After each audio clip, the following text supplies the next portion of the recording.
Yachana bat Sarah, Yora bat Aziza, Nava bat Rachel, Albert Avraham ben Shlomo, Simon Nissim, Ben Fradji, Deborah Isabelle Claire bat Maïcha, Bish'a kol chole amecha Israël, Amen Kenirat. Ah, Ruby Smia.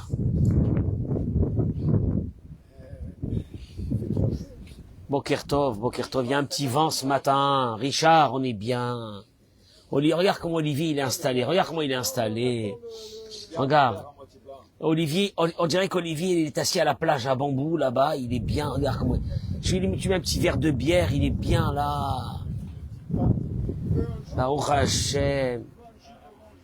Eric, il va nous amener des croissants un peu meilleurs. On n'en peut plus la vérité de ces croissants qu'on a là actuellement. Bezrat Hashem, bracha ve'atzlacha. Mes chers amis, j'attends que tout le monde se connecte sur les réseaux pour commencer ce cours de Torah Bezrat Hashem. Il s'est passé quelque chose qui pour moi est la chose la plus dramatique qu'on a eue dans notre peuple. C'est celle qui nous poursuit. Elle nous poursuit depuis la nuit des temps jusqu'en 2024. Bientôt juillet 2024. C'est bien ça, hein? C'est bientôt les vacances. On est déjà en vacances. C'est bientôt les vacances. Je dis que c'est bientôt les vacances, comme ça, juste par politesse. Mais nous, on est en vacances ici. Toute l'année, on est en vacances. Toute l'année, on est en vacances. Regardez-moi ça. Merci Boréola, merci à Kadosh Baruch Hu, Todaraba. Todaraba, mon Dieu. Todaraba de cette vie qu'on a en Israël. Hervé, je projette, la vérité, j'ai demandé à un grand promoteur hier de construire entre Natania et Chédéra des centaines d'appartements où on ira habiter là-bas avec un grand Beth Midrash, avec des maisons à des prix abordables pour accueillir tous nos frères. Parce que mon vrai souci toute la journée aujourd'hui, c'est qu'est-ce que deviendront nos frères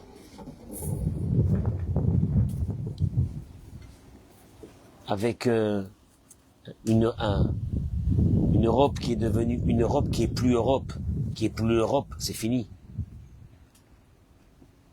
Il y a encore des personnes qui s'acharnent à penser qu'il y a un avenir.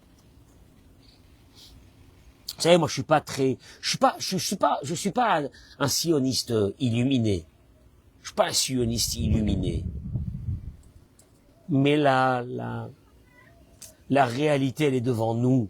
À un moment donné, quand la réalité elle est devant toi, tu ne peux pas t'acharner sur un rêve, alors que la réalité est devant toi. Et que tous nos frères viennent un jour ici, Bezrat Hashem, dans l'endroit où on doit être là, pour accueillir le Mashiach.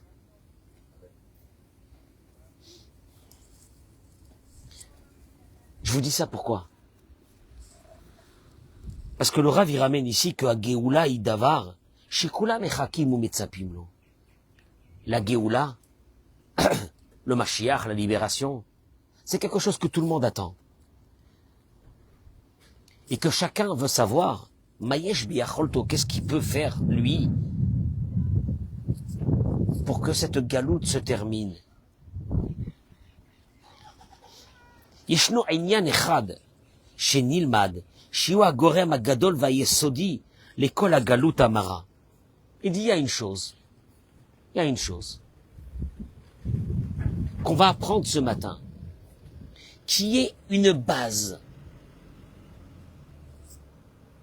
pour que cet exil, et le Rav, quand il parle de l'exil, il ne parle pas de l'exil seulement l'exil du peuple d'Israël, mais l'exil de ta vie. Il y a beaucoup de personnes, beaucoup de nos frères et de nos sœurs qui sont en exil. Ils attendent des libérations. Ils attendent des choses que Dieu doit leur amener. Ils attendent des miracles. Il te dit, il y a quelque chose, il y a une base pour que cette libération, elle arrive. Et pour que le Mashiach arrive. Et pour que notre libération personnelle arrive. Il dit, regardez, ouvrez le livre de la Torah. Ouvrez le livre de la Torah. La Torah, la Bible. Vous trouverez une chose qui est récurrente du début de la connaissance de ce peuple qui est notre peuple à nous, le peuple juif, jusqu'à la rentrée en Israël. une chose qui est récurrente. Il dit, regardez, Hanekuda Merkazit, le point central, qui ressort dans toutes les pérégrinations du peuple d'Israël depuis l'Égypte jusqu'à la rentrée en Israël. Elle est הגישה הבכיינית והמתלוננת של עם ישראל כלפי חבלי הגאולה והקשיים שליוו אותה. C'est les pleurs, les complaintes du peuple d'Israël à l'approche de ces douleurs qui vont apporter la libération. C'est bizarre, les mêmes complaintes qu'il y avait il y a 3500 ans avec nos ancêtres, on y est dedans, les mêmes, il y a Wallo, il n'y a rien qui a changé. Au début de la Géoula, au début de cette libération, Moshe Rabbeinu vient et dit au Béni Israël que il dit au Béni Israël qu'il va les libérer, et il dit regarde, ils vont sortir d'Égypte. Il y a une parole de Dieu. Cette parole, elle me poursuit. Regarde qu'est-ce qu'il dit Dieu dans la Torah. Il dit Zechor al tishkach. Souviens-toi, n'oublie pas. Et asher iktsavta et Adonai Elohecha bamidbar. Combien tu m'as mis en colère, il dit Dieu, dans ce désert. Les minayom asher yatsatam mitzrayim, depuis le jour où tu es sorti d'Égypte, jusqu'à que vous êtes arrivé à bon port. Mamrim et item im Hashem. Mamrim et item im Hashem.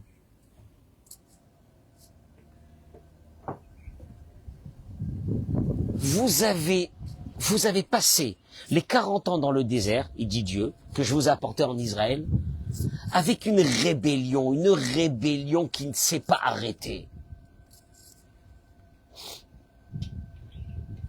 Quelle rébellion? Eric, quelle rébellion? Vous n'avez pas arrêté de pleurer. Vous n'avez pas arrêté de vous plaindre. Il dit, regarde, tu commences le livre de la Torah. Prends le Sefer Torah, ouvre-le. Hervé, on a ouvert le Sefer Torah ce matin. Ouvre le Sefer Torah. Vas-y, commence. Toute notre histoire, elle est basée sur une chose. Il dit, regarde, Moshe Rabbeinu dit aux Juifs, je suis venu pour vous libérer. On connaît l'histoire, c'est que Pharaon, à ce moment-là, qu'est-ce qu'il a fait? Il a serré les vis. Tu sais, quand avant la libération, il y a des problèmes qui se rajoutent. Là, tout se ferme, tout doucement, tout se ferme. Tout se ferme, tout doucement. C'est ce qui s'est passé avec nos ancêtres. Tout se fermait, tout doucement. Avant la Géoula, tout se ferme. Avant une libération dans ta vie, tout se ferme. Toi, tu te dis qu'avant une libération, tu t'attendais à ce que les choses se détendent. Non, avant une libération, tout se ferme. Moïse, il leur dit, vous allez sortir d'Égypte, Mazal Tov. Et là, Pharaon, il commence à les écraser. Et alors, pas seulement que nos ancêtres viennent chez Moïse et lui disent, déjà merci pour ce que tu fais pour nous. T'es venu pour nous libérer. C'est quand même quelque chose d'extraordinaire parce que ça fait 210 ans qu'au Walou, il y a personne qui est venu. C'est beau déjà, hein. Tu rentres dans le palais de Pharaon, tu commences à te battre avec lui. C'est déjà pas mal. Merci beaucoup.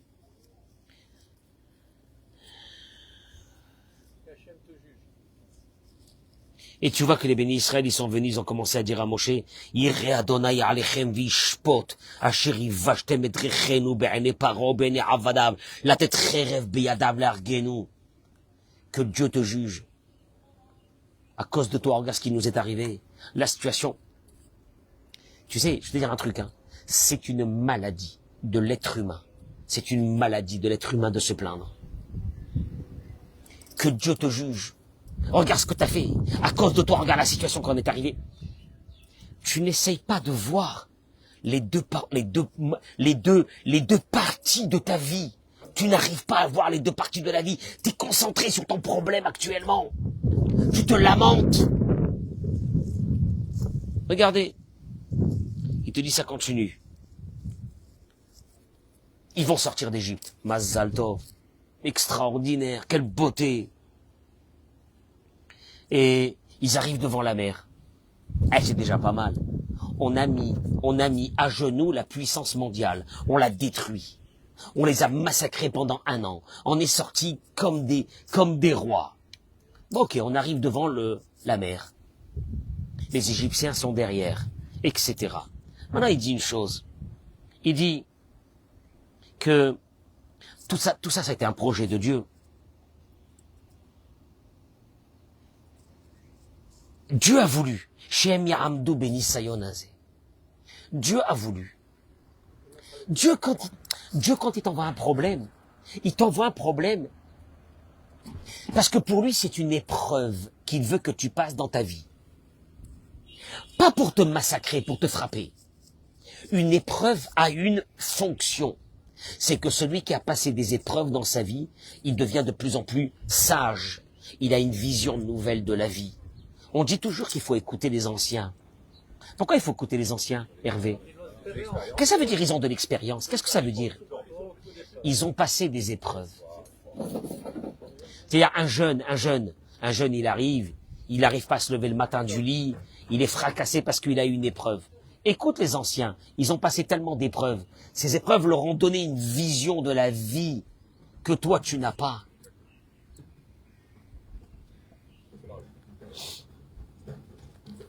Car, il te dit, écoutez-moi bien ces mots, elle va des milliards. La différence, elle est fondamentale entre celui qui va passer cette épreuve avec cette notion. Écoutez-moi bien, quelle notion?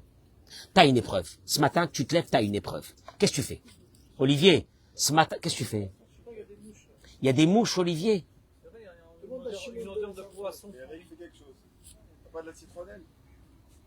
Alors viens à côté de moi, Olivier, ici il n'y a pas de mouches, viens. Viens. Olivier, les mouches ne viennent pas ici, viens là, viens. Olivier, la différence, il te dit, Rabbi Nachman de Breslev, entre celui qui va passer une épreuve et se détruire, et l'autre que cette épreuve va lui permettre de monter, il aura besoin d'une vitamine.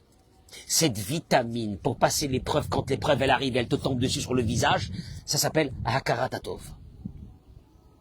L'appréciation de tout ce que je t'ai donné jusqu'à aujourd'hui. Je vais t'expliquer une chose. Quand tu as une appréciation de tout ce que je t'ai donné jusqu'à aujourd'hui, même si aujourd'hui t'as l'impression que je te donne pas ce matin, mais t'es tellement habité par cette reconnaissance de tout ce que je t'ai donné jusqu'à aujourd'hui, que tu as une assurance qu'un beau matin je vais commencer encore à te redonner.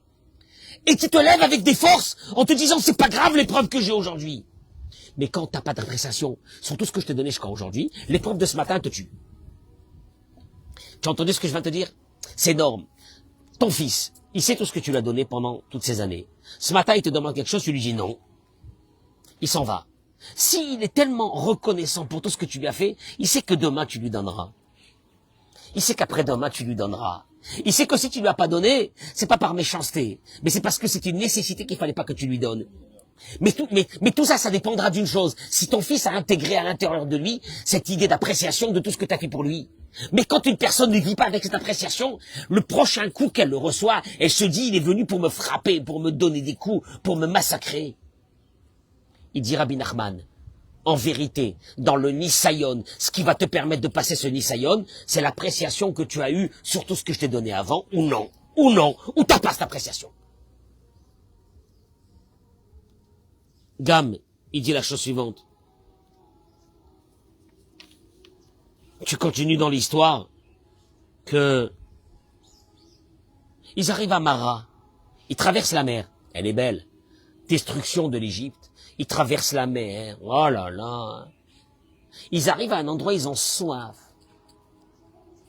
Ils ont soif. Qu'est-ce que tu fais quand t'as soif? Qu'est-ce que tu fais quand t'as soif? Ah bon? Moshe, mon chéri. Non. Mais Dieu, tout ce qu'il nous a fait jusqu'à maintenant. On l'adore. Il nous a fait sortir d'Égypte, il nous a fait traverser la mer. Je t'en supplie, Moshe. Dis à Dieu, on a soif. Donne-nous à boire. Ça n'a pas été ça ce qui s'est passé. Ah, tu nous as amenés pour mourir dans ce désert. Tu nous as amenés, il manquait des tombes en Égypte, tu nous as amenés pour mourir. Tu entends la conception? C'est, regarde, c'est très simple, hein. C'est très simple. Où t'as un problème aujourd'hui, et tu te dis, Dieu, tu m'as tellement aidé.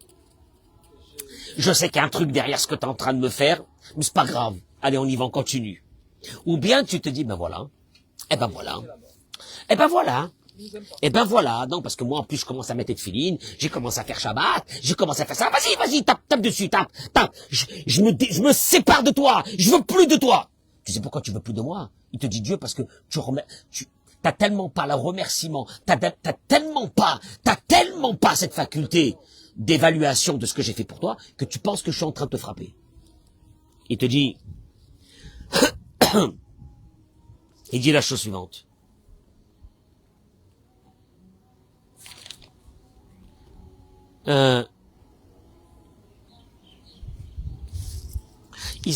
Regardez qu'est-ce que dit Rachi. Quand ils sont arrivés à Amara et qu'ils ont commencé à se plaindre que l'eau était amère et qu'ils ne pouvaient pas le boire. Il est marqué là-bas, la Torah dit, là-bas, Sham, là-bas, Sam lo chok mishpat, il lui a donné des lois. Dieu a arrêté le peuple d'Israël, il leur a donné quelques lois, le Shabbat, le Kivud Avaim, on le sait. Vesham Nisaru. Et là-bas, il a mis à l'épreuve. Akadosh Baruch Hu, il a dit, c'est dommage, hein. C'était une épreuve que j'ai mis. 0 pointé. Rachi ramène. Qu'est-ce que ça veut dire? Il y avait une épreuve 0 pointé. Qu'est-ce qui s'est passé? Rachi dit, Ra'a koshi orpan, shelo nimlechu b'Moshe belashon yafa. Dieu, il a vu qu'il avait du travail avec nous. Parce qu'ils auraient pu s'adresser à Moshe avec une politesse, en lui disant, Bakesh alenu rachamim. Demande de la miséricorde sur nous. Pour qu'on ait de l'eau à boire. C'est beau ça. Hachem, je t'en supplie, aide-nous. À la place de dire ça, qu'est-ce qu'ils ont dit? On va mourir. On est venu dans ce désert pour mourir. Toute la Torah, écoutez-moi bien, toute la Torah entière, c'est que 40 ans de pleurs et de colère de Dieu, de pleurs et de complaintes et de mal de vivre. Colère de Dieu, colère de Dieu. Et là, il arrive à une chose que je voulais arriver. Il dit, Atluna sheshavra gavagamal. Mais il y a eu le brindis de paille qui a cassé le dos du chameau. Les bénis Israël, dans la paracha de cette semaine, après que les explorateurs reviennent et qu'ils leur disent, c'est la cata en Israël, c'est cher, la catastrophe, les Israéliens c'est des fous. Problème sécuritaire. Les maisons, c'est un prix que tu peux pas habiter. Les croissants, ils sont pas bons. La baguette, elle est mieux. La baguette, elle est à 4 €, comme on a dit il y a 2 jours, je sais pas, hier ou avant-hier. Mais sinon, maman. 320 jours de lumière divine. 320 jours de lumière divine. Olivier! Souris à Hachem, je t'en supplie. Souris à Hachem. Regarde. À cause de ça, mon téléphone, regarde. Tu as réussi à faire tomber mon téléphone. Souris à Hachem. Que tu habites là. Ah, tu souris tous les... Mais il sourit intérieurement. Je le vois pas. Il dit, le brindis de paille qui a cassé le dos du chameau. C'était cette complainte. Cette plainte gratuite. La Torah, elle appelle ça Bechia Shel Chinam. Une plainte gratuite. Les bénis Israël, quand les explorateurs sont revenus, il est écrit dans le Midrash qu'ils se sont tous assis ensemble. C'était la nuit du 9 Av, et ils ont commencé à pleurer. Maintenant, toi, tu te dis, qu'est-ce qui peut mettre en colère Dieu le plus au monde? Que je mange du porc là maintenant. Je vous amène maintenant devant moi du porc et je mange. En live. Avec du beurre. Avec du beurre. Ou nous quelqu'un qui transgresse, il sait que c'est assourd de transgresser le Shabbat, il transgresse le Shabbat. Tu te dis, c'est terrible. Il mange un sandwich à Kippour. Oh maman. Qu'est-ce qui peut mettre Dieu en colère? Le pire, Là maintenant, ce matin, dans ma journée, je vais commencer ma journée. Qu'est-ce qui peut nous m'enlever la bracha de Dieu? Qu'est-ce qui peut m'envoyer? Il dit une chose. Quoi? Dieu, il leur dit, vous avez pleuré un moment. Vous pleurerez Bechia les Doroth. Samuel, vous pleurerez Bechia, un pleur les Doroth. C'est quoi ce mot, les Doroth? Vous pleurerez un pleur de vos générations. Qu'est-ce que ça veut dire de vos générations? Vous pleurerez à jamais. Qu'est-ce que ça veut dire les Doroth? Il ramène Rabbi Nachman de Breslev et dit une chose énorme. Il dit,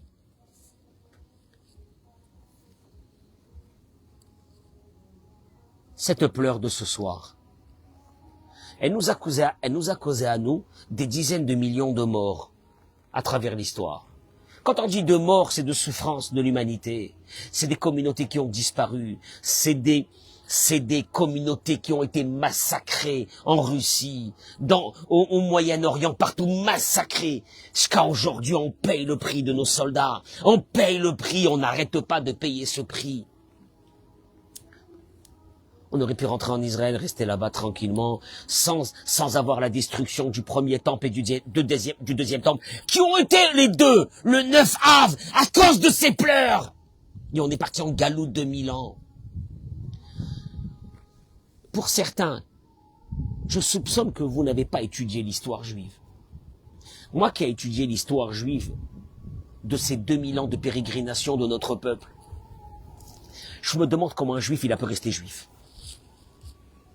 Avec à l'apogée la Shoah que nous avons connue. Avec ces menaces qu'on vit encore aujourd'hui. Tout ça pourquoi? Parce qu'on a pleuré ce soir là-bas. Dis-moi, dis-moi, qu'est-ce qui t'arrive, Hachem? On a pleuré. Et qu'est-ce qu'il y a? Il dit, de cette question qui est aussi dramatique, dans la question, il y a la réponse. HaKadosh Baruch Hu migale lanu, she'advarim she'achim machrisim oto. Dieu t'a dévoilé que la chose qui le met en colère le plus, yoter mikol avon acher, plus que tous les autres fautes, zo abachianut, c'est celui qui qui se plaint du matin jusqu'au soir, qui se plaint. HaKadosh Baruch Hu dit, celui-là, je vais en faire de lui, je ne sais pas quoi, Dieu ne plaise. Kfui tova, ingrat. Kol avera acheret.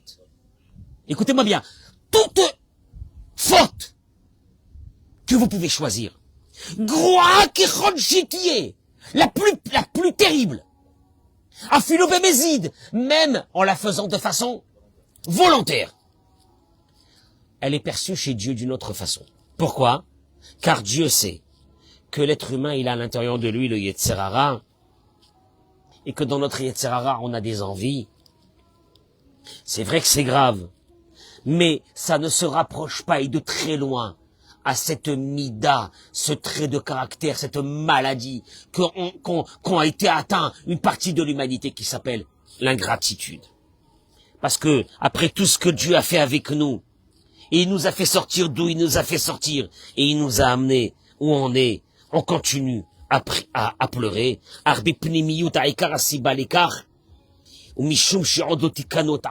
il te dit, en vérité, tu sais pourquoi la galoute, l'exil continue? Parce que Dieu il est en train de te dire, je t'ai pas envoyé en exil parce que tu as pleuré. Je t'ai envoyé en exil parce que tu continues à pleurer. Et que, je voudrais te dire une chose, quand je t'ai dit Bechia les Doroth, c'est un pleur pour les générations, ça veut dire que si un jour il y a une génération qui se lève et qui dit j'arrête de pleurer, je veux vivre avec cette idée extraordinaire que toi tu es là, tu t'occupes de moi, tout ce que tu as fait pour moi, j'ai pas le droit de pleurer, même qu'il me manque des choses, même qu'il y a des choses que tu m'as pas données, même il y a des choses que tu m'as enlevées, mais tu m'as tellement fait que je peux pas me plaindre et pleurer.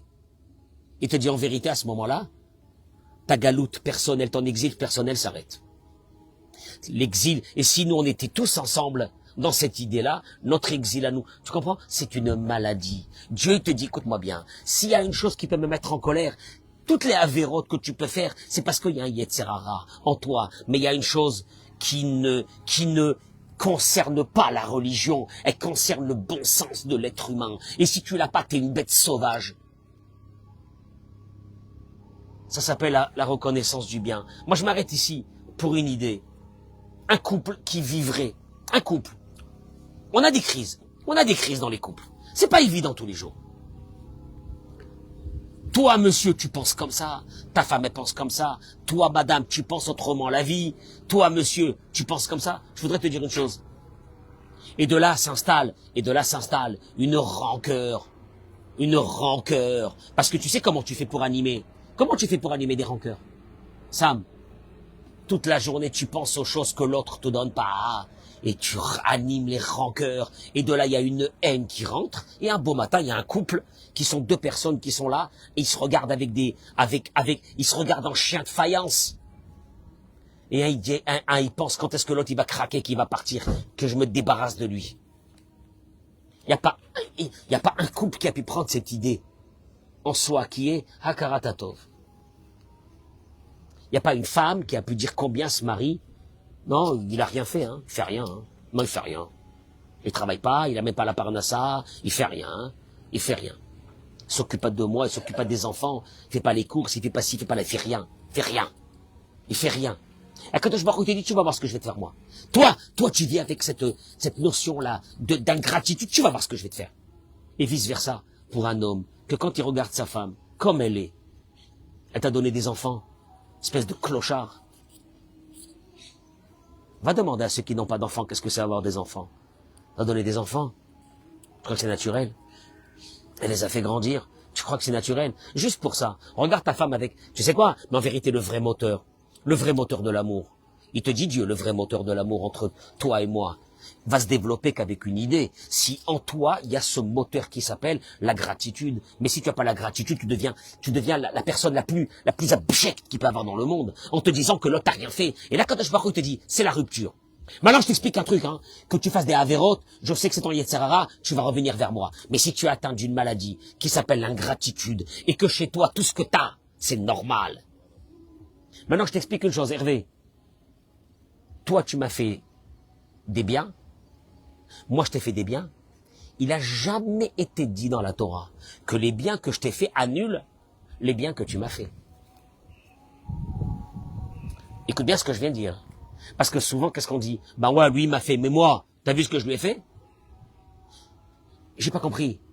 J'ai pas compris pourquoi tu... Attends une seconde. Les biens que je te fais et les biens que tu m'as fait, ils vont se mélanger ensemble. Ça va faire une chouchouka. Ça va faire quoi? Non mais, j'ai pas compris. Les biens que tu m'as fait, c'est les biens que tu m'as fait. Ça n'a rien à voir avec les biens que je t'ai fait. Et tous les couples qui terminent, c'est parce qu'un beau matin, les uns ou les autres ou les deux ont oublié ce que l'autre a fait. Un couple ne terminera jamais sa vie s'il y a une akaratato. Je veux te dire un truc, Samuel, si tu m'as fait des tovos, tu m'as fait des biens, en principe, l'amitié que je devrais avoir avec toi, elle est éternelle. Parce que tout le temps, je devrais me souvenir des biens que tu m'as fait. Le matin, où c'est que j'arrête de me souvenir ce que tu m'as fait, c'est le début de la fin. L'amitié s'en va. Et il termine et il dit, cette chose-là, il dit, pourquoi c'est une faute énorme? Il dit comme ça. Adam itrachek miderech has-sechel. Vous savez, je vais vous parler d'une chose. Il y a ce qu'on appelle, il dit, Rabbi Nachman de Bresef, une éthique morale. Ou tu as une éthique morale, ou tu es un sauvage, un voyou. Et l'éthique morale, il dit, avant que la Torah ait été donnée, il dit, il y a ce qu'on appelle Sechel HaYashar. Sechel HaYashar, ça veut dire une éthique morale. Comment tu peux te plaindre le matin de ta vie en te disant je suis au bout de ma vie alors que Dieu te dit est-ce qu'on peut faire un peu le calcul de tout ce que je t'ai donné jusqu'à aujourd'hui ou non? Parce que je vais te tuer là. Là tu te plains parce qu'en pensant que tu vas te plaindre, que moi je vais t'écouter parce que maintenant tu te plains, t'es pas bien. Akadosh Baruch Hu te dit là je vais t'attraper, je vais t'écraser. Viens, fais le calcul de tout ce que je t'ai donné jusqu'à aujourd'hui. Parce que déjà en principe, tu aurais dû être ce matin dans une grande joie et un remerciement total vis-à-vis de moi, de ce que j'ai fait. Regarde ce qu'il a fait Dieu. La faute du veau d'or. Dieu il a dit c'est pas grave, on continue. La seule chose que Dieu il a dit, on arrête. Le contrat s'arrête. Tu sais qu'est-ce qu'il a dit Dieu dans la paracha, tu vas le lire ce Shabbat? Prends un chumash en français pour lire et pour voir ce que j'ai dit. Dieu, il a dit à Moïse, laisse-moi que je les extermine tous et que j'en fais de toi le peuple juif. C'est horrible. Dans le veau d'or, il n'a pas dit ça. Ah, Vodazara. Ah, Vodazara, ils sont prosternés à un veau d'or. Dieu, il a dit bon. Mais ça, Dieu, il a dit. Ça, Dieu, il a dit, c'est de la pourriture. Je peux pas. Il n'y a rien à faire avec eux. C'est fini. Quand t'as devant toi des gens qui n'ont pas cette réalité d'apprécier tous les jours. Je vous assure, je suis marié presque 40 ans. J'entre à la maison, ma femme, elle m'a préparé un repas.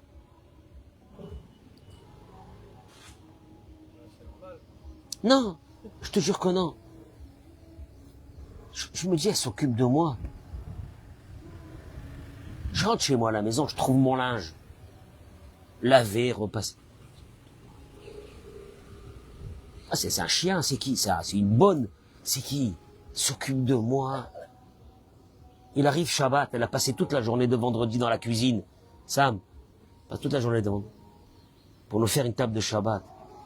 Parce que toi, si t'étais seul, tu ouvres une boîte de thon, toi. Tu vas acheter une boîte chez Sroussi, tu vas acheter quoi? Tu vas faire quoi, toi, ton Shabbat? Quel Shabbat tu vas faire, toi? Y a pas, non. Eh ben, Emmet, hein, eh ben, Emmet. Va chez le traiteur. Combien tu mangeras du traiteur, tu verras. Tu verras combien de temps. À la fin, t'en auras marre du traiteur. C'est pas vrai. Mais c'est pas vrai.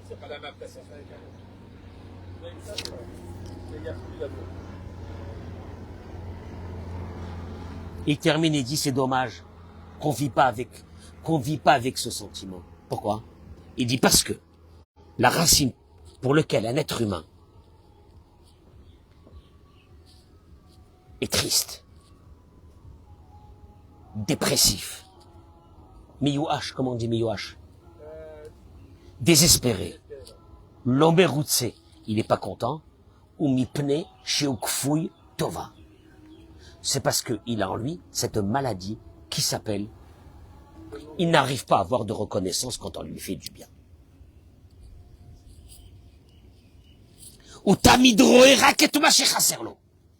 Il est toujours en train de regarder ce qu'il n'a pas.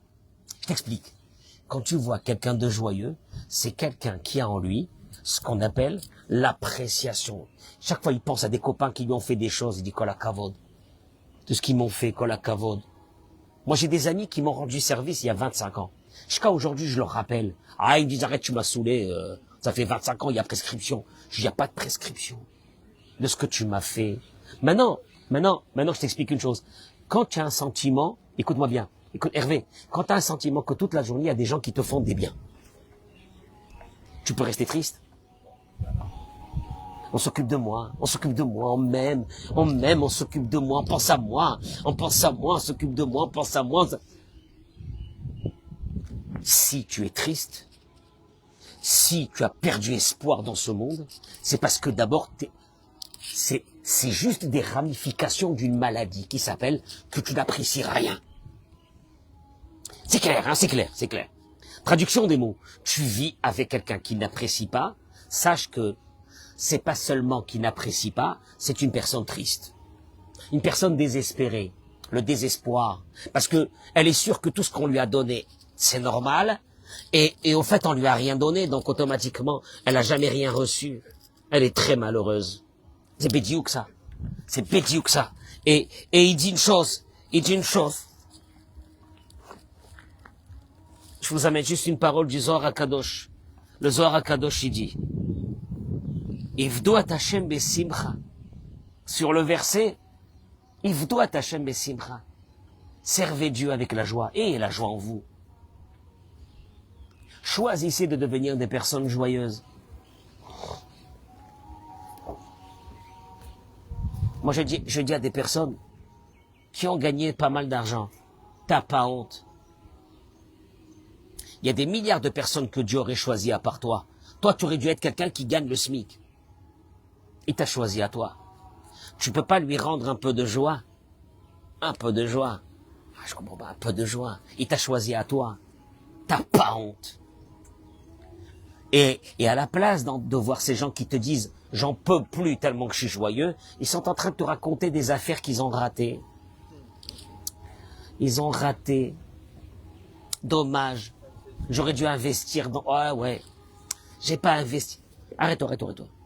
Ce que tu as, tu sais qu'il y a des milliers de personnes qui auraient pu l'avoir à ta place. Et toi, tu aurais dû avoir rien du tout, wallo. Comme des millions de personnes qui ont wallo. Tu as pas honte. Mais c'est une question d'appréciation de ce que tu as. Il y a un qui m'a dit qu'il avait un enfant. M'a raconté que les médecins, premier médecin, deuxième médecin, troisième médecin, ils ont pensé que l'enfant avait quelque chose de très très grave. Il a dit qu'ils sont arrivés chez le grand professeur. Après des analyses, ils ont tout apporté. Et le grand professeur leur a dit, je sais ce que c'est pas du tout cette maladie, c'est rien du tout. Il a dit qu'à ce moment-là, il a voulu sauter dans les bras du médecin pour l'embrasser. Et qu'après, il a vu qu'il y avait une mezouza dans la porte du médecin, il est parti, il a fait la prière, il a embrassé la mezouza, il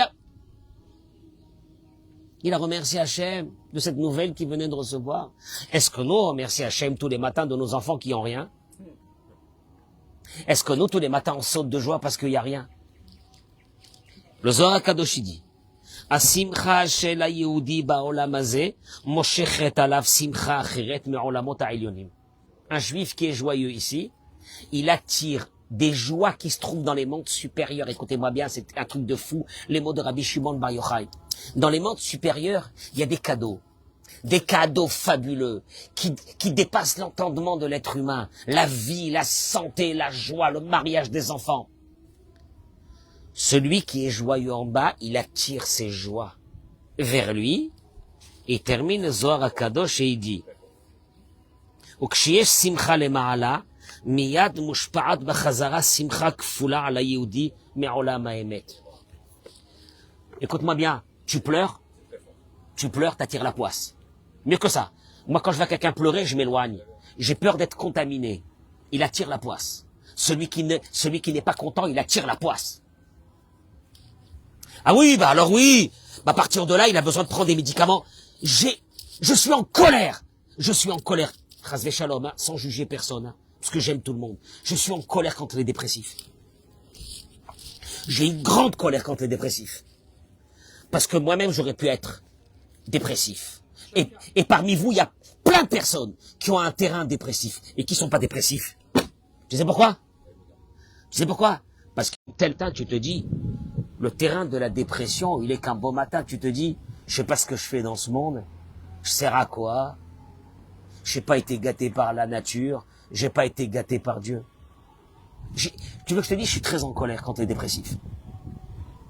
Les dépressifs sont devenus d'abord dépressifs, en grande majorité. Pas tout le monde, hein, parce que je juge personne. En grande majorité.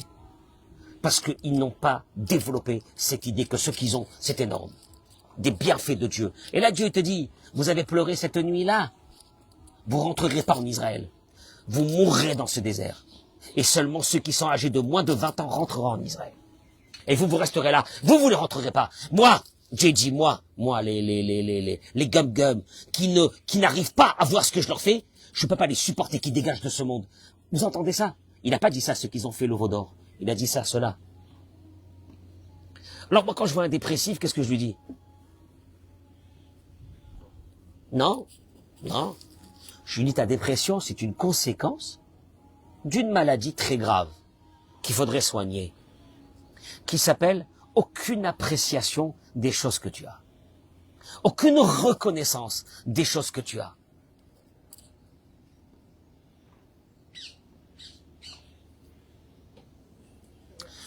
Que chacun s'assoie et qu'il évalue ce matin.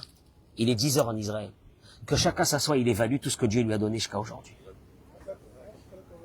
On verra. Bracha ve'atzlacha, amen.